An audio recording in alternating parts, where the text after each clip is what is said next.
Welcome back to the deep dive. Today we're going to be doing something a bit different, something pretty cool, I think. Oh, Yeah. We're diving into a really interesting idea that came straight from you guys, our awesome listeners. always love hearing what's on people's minds. It's about how some of the simplest things in life, like just being honest, spreading a little joy, those things that don't cost a dime, well, Hmm. they can actually create a kind of value that goes way beyond money. You know what I mean? Intriguing, yeah. Those everyday things we often take for granted. Exactly. And to help us unpack this whole concept, we've got a fantastic expert with us, someone who's really thought deeply about these ideas. Welcome to the deep dive. Thanks for having me. I'm excited to dig into this. Me too. So, for starters, the listener who suggested this topic sent in a bunch of different sources, articles, essays, even some excerpts from books, a real mix. That's great. Gives us lots to work with, Mhm. the kind of multifaceted perspective. Yeah, and the listener basically laid out these core questions that we're going to try to tackle together today.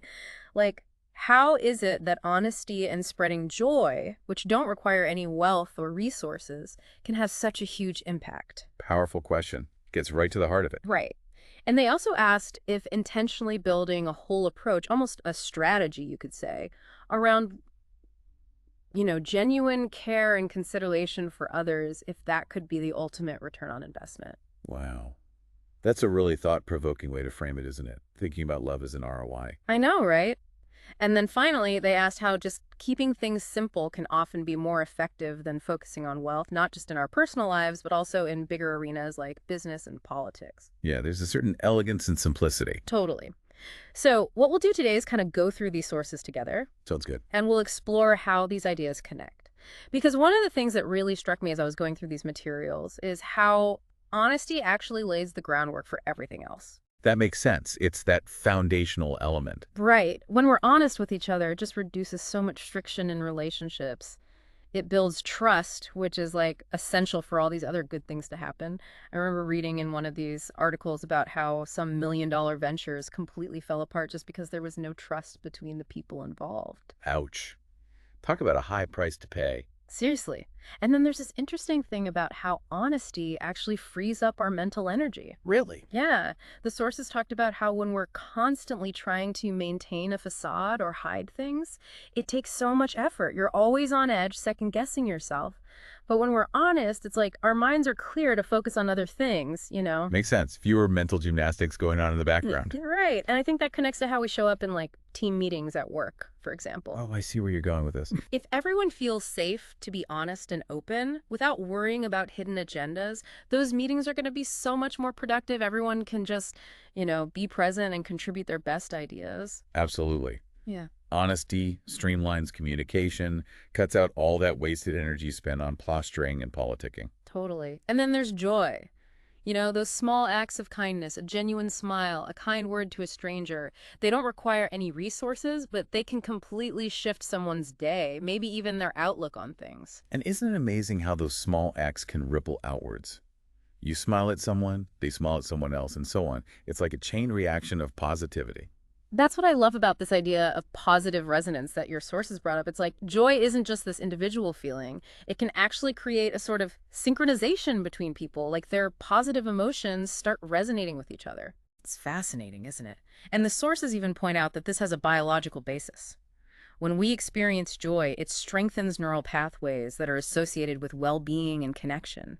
So there are real, tangible benefits to cultivating joy, both for ourselves and for those around us. Exactly. And it costs nothing, but it can boost our creativity, make us more resilient in the face of challenges, and even make us more productive. I mean, who wouldn't want that? And it's all accessible to everyone, regardless of their financial status or background. That's what makes these concepts so powerful, I think. I agree. Okay, so now let's dive into this idea of love as a system, which sounds a bit, I don't know, maybe a little out there at first. It did catch my eye when I first saw that phrase. Right. Yeah. But the sources are not just talking about romantic love here. Yeah, it's a much broader concept. They're actually pushing us to think about love as a guiding principle for how we operate in the world.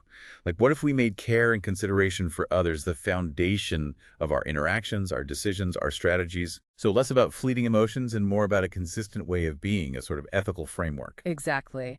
And the sources argue that this can have very real world implications. In all sorts of areas of life. Right, like in business, instead of just focusing on maximizing profit, What if companies genuinely prioritized serving their customers' needs? And treating their employees with respect and care. Yes. Or in education, imagine teachers who are truly invested in their students' growth and well-being, not just teaching to a test. That kind of care can be transformative, I think, for both the student and the teacher. For sure. And then within communities, having that underlying sense of support and looking out for each other, especially when things get tough. It's about building resilience, both individually and collectively. Absolutely.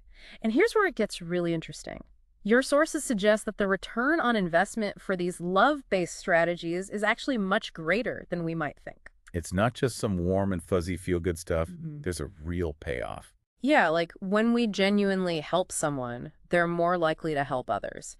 It creates this ripple effect, a chain reaction of kindness and care. Unlike a financial transaction where there's a winner and a loser, this kind of love-based approach can actually multiply and spread. And the sources even give a concrete example of this in action. They talk about Patagonia, the outdoor clothing company. Patagonia, what do they have to do with love? Well, they're known for their deep commitment to environmental sustainability and ethical business practices. Oh yeah, I've heard about that. Right. And it's not just a marketing ploy. It's really at the core of who they are as a company.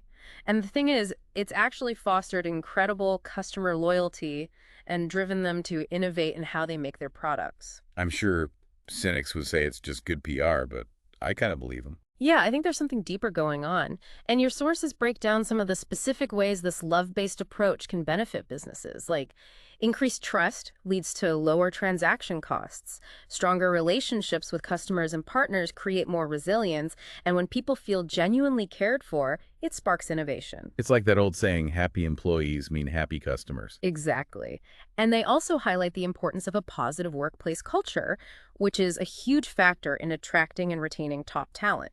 And building goodwill within the community can be a real lifeline when times get tough. All those things add up to a more sustainable and successful business in the long run. For sure.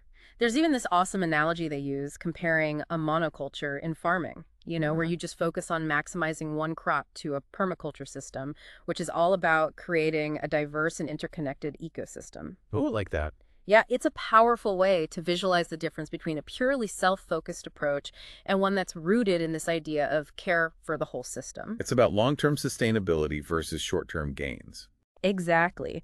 Now, the sources also dig deeper into what they call the key elements of this love as a system idea.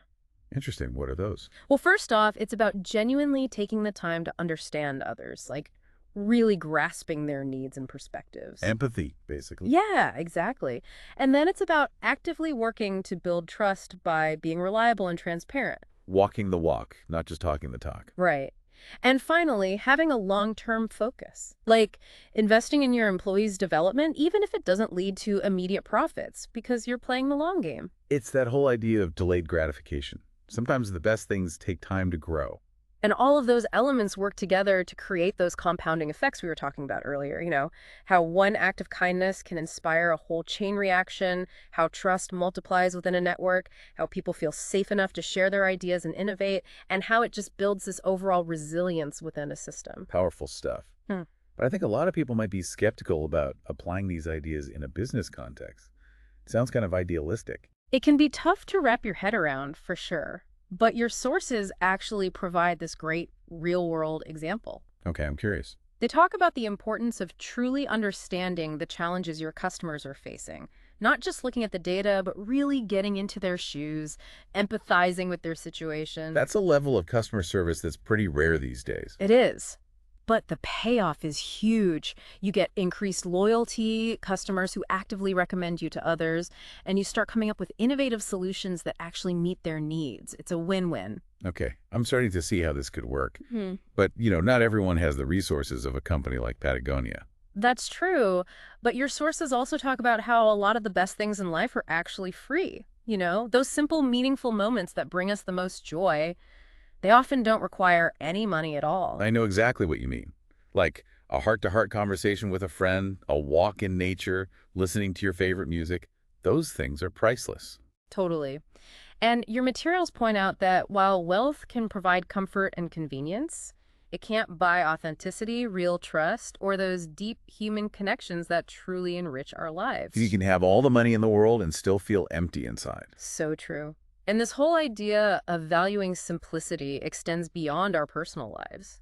Your sources argue that it can be incredibly effective in how we run organizations, too. Really, even in the cutthroat world of business. Even there, the idea is that companies that operate on clear, simple principles are often more successful than those that are bogged down in complex strategies and bureaucracy. Less is more, huh? In a lot of cases, yes.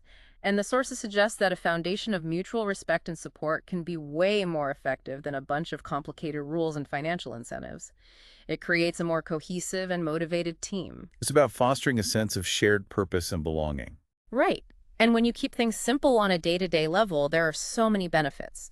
You reduce mental clutter, which helps you make better decisions. You have these clear guiding principles that help everyone understand the big picture and how their work fits in.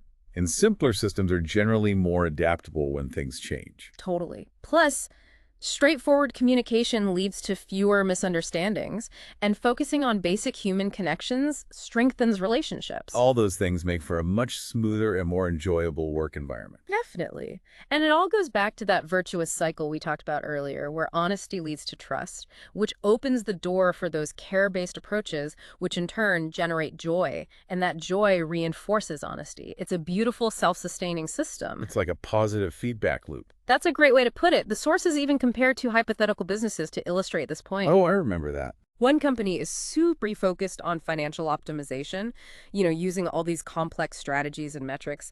And the other company prioritizes honest communication, genuinely cares for its employees and customers, and focuses on creating a positive, joyful work environment. So one is all about the bottom line, and the other is more about the people. Right. And the interesting thing is that the company with the simpler approach often ends up with more loyal customers, higher employee engagement, and more sustainable growth, all with less operational stress. So it's not just about doing good, it actually makes good business sense. Exactly. And what's really powerful about this whole idea of simplicity is how accessible it is. You don't need to be wealthy to be honest, to offer a kind word, or to approach your interactions with care. The key is to be consistent and authentic. So in a way, it's about shifting our focus from what we have to who we are. I love that. Maybe the real wealth lies in our capacity to create positive human connections and experiences. Beautifully said. It's about recognizing that true value goes far beyond material possessions. Okay, so now let's get a little more controversial. Oh boy, here we go. How do these ideas, honesty, joy, love, play out in the world of politics and international relations? Yeah, that's a whole other level of complexity. Right. But your sources suggest that even in these arenas, it ultimately comes down to human relationships. Makes sense. Even presidents and prime ministers are people, right? Exactly. So when we approach diplomacy and international relations from a foundation of care and consideration, what they call a love-based strategy, we can start to see things differently. Instead of automatically viewing global challenges as these zero-sum games where one side has to win and the other has to lose, we can look for opportunities for mutual benefit. I mean, that sounds lovely, but is it really realistic? The world can be a pretty cutthroat place. I hear you. But your sources point to some really compelling historical examples, like Germany's radical honesty after World War II, openly acknowledging and taking responsibility for the horrors of the Nazi regime. Yeah, that was a huge turning point. It was incredibly brave, and it actually paved the way for deeper trust and more stable relationships with other countries in the long run. So sometimes that initial discomfort of being brutally honest can lead to greater long-term benefits than all the strategic maneuvering and posturing. It's about playing the long game, building relationships based on authenticity rather than trying to constantly outsmart everyone. Makes you wonder how different things might be if more leaders took that approach. Right. And then there's this whole idea of joy in international relations, which might sound a bit idealistic, I admit. Yeah, a bit kumbaya, maybe. Maybe, but think about the power of things like cultural exchange programs or people-to-people diplomacy initiatives. When citizens from different countries connect on a human level, sharing food, music, art, stories, it creates these emotional bridges that go beyond political agreements. Those shared experiences, that joy of connecting across cultures, can be really powerful. Totally. It helps break down stereotypes and build understanding in a way that nothing else can. And your sources even argue that simplicity can play a role in something as intricate as international Now, relations. that's a tough one to wrap my head around. I know, right? But they point out that some of the most successful peace processes have been based on a few core, straightforward principles rather than these massively complicated agreements. Less room for misinterpretation, maybe. Exactly. Like the reconciliation between France and Germany after World War II started with relatively simple acts of acknowledging the past and committing to cooperation, which then created the foundation for deeper integration over time. So start small, keep it clear, and build from there. That seems to be the key. So let's bring this back down to earth a little bit. How might this approach of prioritizing care and consideration actually work in domestic politics? Well, the sources suggest a shift away from that super adversarial style of debate that's become so common, where it's all about scoring points and demonizing the other side. It's exhausting, honestly. Right. And doesn't really get us anywhere. So instead of just trying to shout each other down, what if we genuinely try to understand where our opponents are coming from, what their concerns are? So, like, actually listening to each other. Radical, I know. It is, in a way, and then trying to find solutions that address the needs of everyone involved, not just our own tribe. It doesn't mean abandoning our values or principles, but it does mean approaching those disagreements with respect and a genuine desire to find common ground. It's about recognizing that we're all in this together, even when we disagree. Okay, so what about the international stage? Can you give us some concrete examples of how this might look in practice? Sure. Your sources talk about fostering real human connections between leaders and diplomats, going beyond those stiff formal protocols, and investing heavily in cultural and educational exchange programs so people from different countries can connect on a personal level. Building bridges through shared experiences. Exactly. And when it comes to negotiations, approaching them with a focus on mutual benefit, not just trying to get the best deal for ourselves at the expense of others. And dealing with past traumas through truth and reconciliation processes, honestly acknowledging the harm that's been done and working towards healing. And collaborating on projects that serve shared goals, like addressing global poverty, combating climate change, or promoting scientific advancement. So instead of immediately reacting defensively to a provocation, the idea is to try to understand what's driving that behavior, to address legitimate security concerns while also building trust. It's about recognizing that security and cooperation are not mutually exclusive. In fact, they often go hand in hand. And thinking about the challenge of climate change, instead of endless bickering about who's to blame, countries could support each other through the transition to cleaner energy, recognizing that a stable climate benefits everyone. Long-term thinking, for sure. But what kind of return on investment are we talking about here? I mean, these are all big, complex undertakings. That's a great question. And your sources suggest some pretty compelling possibilities, like reduced military spending as trust increases between nations, increased economic cooperation driven by stronger relationships, and more effective collaboration on global challenges that affect us all. All of which leads to a more stable and peaceful world. And more resilient societies, better able to weather crises. It's ambitious, no doubt, but the potential benefits are huge. It does require a shift in perspective, though. Yeah. It's about moving beyond that old-school win-lose mentality and embracing a win-win approach. It's tough, but I think it's possible, and your sources suggest starting with small, tangible steps that demonstrate a genuine commitment to these principles. Little things can make a big difference over time. Okay, so let's get super practical. What are some of those small steps that we can take, both in politics and in international relations, to start moving in this direction? But at the local level, a city council member could start holding regular listening walks in their community, just getting out there and hearing people's concerns firsthand. What a great idea, building those personal connections. At the state or provincial level, legislators from opposing parties could intentionally schedule regular, informal gatherings where the focus is on just getting to know each other as people, not as political rivals. Breaking bread together, so to speak. Exactly. And on the international stage, school children in countries with strained relations could exchange letters or artwork. Diplomatic missions could make a point of sending gratitude notes, acknowledging positive actions taken by other countries. Shifting the focus to what's working, what's good. I like it. International business leaders could learn to properly pronounce names and use basic phrases in their counterparts' languages. It's a small gesture of respect, but it can mean a lot. Multilateral organizations could start their meetings by having each country share a benefit they've received from international cooperation. Reminding everyone of the interconnectedness we all share. Exactly. And back at the grassroots level, local governments could establish sister neighborhood programs, creating opportunities for people in different communities to connect and support each other. For environmental cooperation, there could be joint citizen science projects where people work together to monitor things like bird populations or water quality. Great for building a sense of shared stewardship for our planet. And trade negotiations could incorporate innovation sharing sessions, where the focus is on brainstorming mutually beneficial ideas. And even in areas of active conflict, medical professionals could collaborate online, forming bonds across borders. It's amazing how many possibilities there are. And what strikes me is how the effectiveness of these actions often comes from their simplicity and the human connection they foster, rather than big budgets or complex strategies. Sometimes the most impactful solutions are the most straightforward. Okay, we have one more piece to weave in here, a really important essay called When People Tell You Who They Are, Believe Them. How does this perspective on human nature fit into this whole idea of love and care? That essay brings a crucial dose of realism to the conversation. It reminds us that while our general approach might be one of openness and care, we also need to be discerning. It's about balancing that desire to connect with the ability to accurately perceive people's character and intentions. We can't just blindly trust everyone. The essay talks about the dangers of ignoring red flags, those consistent patterns of unkindness, selfishness, disrespect. We often overlook those things because we want to see the best in people, or maybe we're just afraid of confrontation.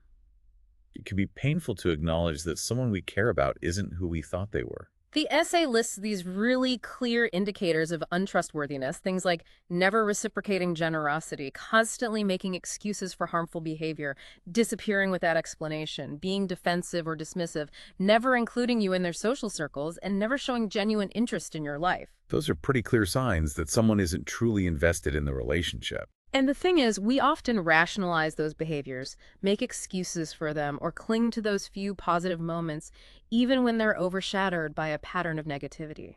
It can be hard to let go of the image we've created of someone in our minds, even when the evidence contradicts it.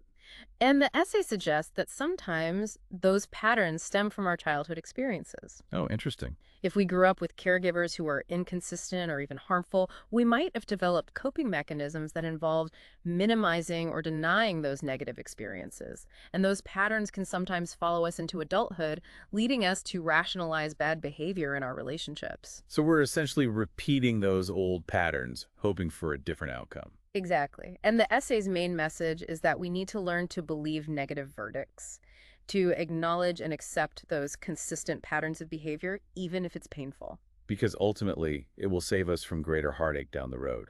It might mean having a smaller circle of trusted friends and collaborators, but those relationships will be built on a solid foundation. Quality over quantity, for sure. And the sources talk about building what they call boundary-aware care systems, which is about integrating that awareness of human nature into our approach to relationships. So it's not about becoming cynical or shutting ourselves off from connection, but it is about being wise and discerning. Right. It's about paying attention to patterns of behavior, calibrating our level of investment based on the level of reciprocity we receive, being cautious with our trust, and prioritizing our own well-being. It's about taking care of ourselves so we can better take care of others. Exactly. And the benefits of this approach are huge.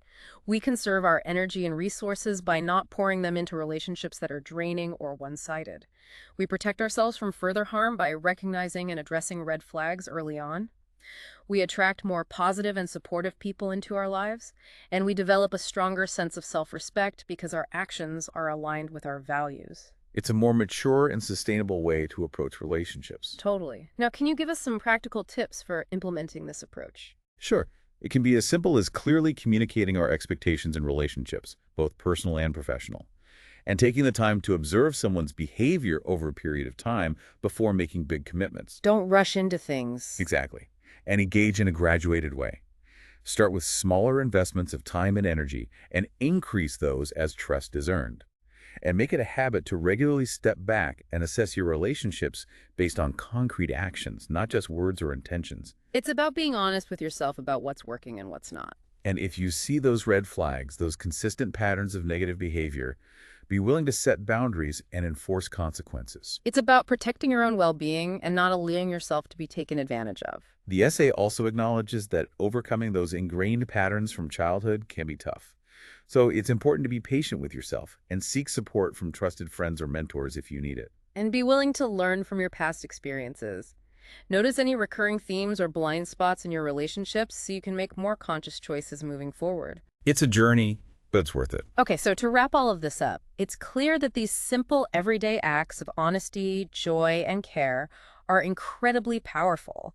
They create value in ways that go far beyond what we can measure in dollars and cents. And by consciously choosing to operate from a place of care and consideration, we can create positive ripple effects that extend far beyond ourselves. Now, when we embrace the power of simplicity, both in our personal lives and in how we run our organizations, we often find that it leads to greater success, deeper fulfillment, and more meaningful connections. It's about focusing on what truly matters, on the things that create lasting value, not just fleeting gains. So, as we wrap up this deep dive, here's a final thought to take with you. Given how simple and accessible these things are, what is one small intentional step you can take today to bring more honesty, joy, and care into your own sphere of influence? It might be a simple act of kindness, a moment of genuine connection, a decision to operate from a place of integrity, and then just notice the ripple effects. What happens when you put that positive energy out into the world? What changes, both within yourself and in the people around you? Thanks for joining us on this exploration.